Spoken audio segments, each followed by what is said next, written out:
السلام علیکم. دیکھو پورې ورکرو دا د ټاور د ارکشن طریقه ده. ټاور د انسټالیشن د ټاور د ټکولو تاسو وایئ چې لکه دا ټول په یو ځای کېږي او په یو ځای نه کېږي. دا د قسم پیس بای پیس باندې لګوو. کرین ولاړ دی، دا خو سټنډرډ او دا کسان ولاړ دي بره. تاسو چیک کوئ، کسان ورته اکټیو ولاړ دي، خپل خپل پوزیشن یې سنبال کړی دی. چیک کوئ تاسو، دا دقسې یو پیس ځي ټول.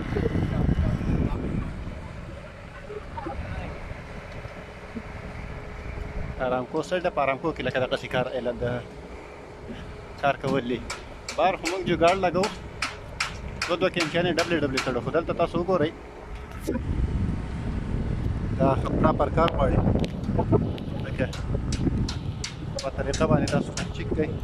دا اوس کسانو ته ولاړ دي، پوزیشن یې سنبال کړی، بل چا اشاره هم نه مني. د دې ریګر ون مطلب دا ده چې لکه دې دپاره ځانله داسې کسي چې هغه به کرین ته اشاره کوي، د دې ټرین کسي. او دلته دیاړین ماشاءالله د ورځې د 50,000 نه والا 10,000 پورې د ورځې ریاله 10,000 ریال نه والا 10,000 ریال ریګر ون. دا تاسو چیک کړئ.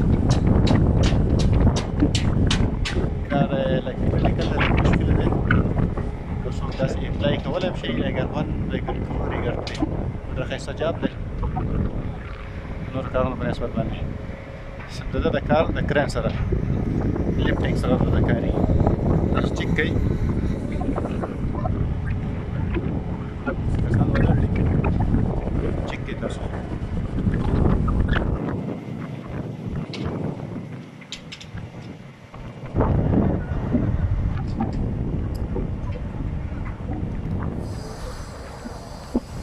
هر یو کس خپل پوزیشن سنبال کړی دی.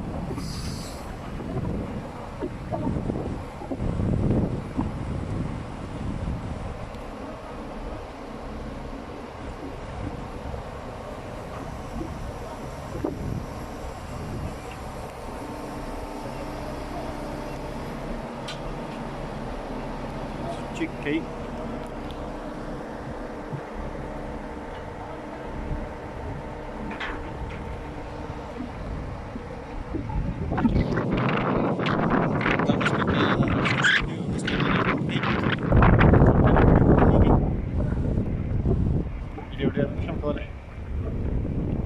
کینچي ولګوله، اوس تقریبا 24 میټر کمپلیټ کېدو والا دی. خو نیو لکه رامکو سټنډرډ دی.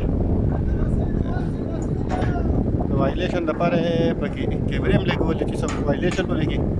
نو اوس په دې کې لږ ډېر فرق دی. اوس هغه لږ اواز وکړو چې رسۍ ته لږ زور وکړه. دا رسۍ موږ دې دپاره تړل ده، تاسو وګورئ دا لیکونه دلته کلوز کېږي دا سایډونه والا.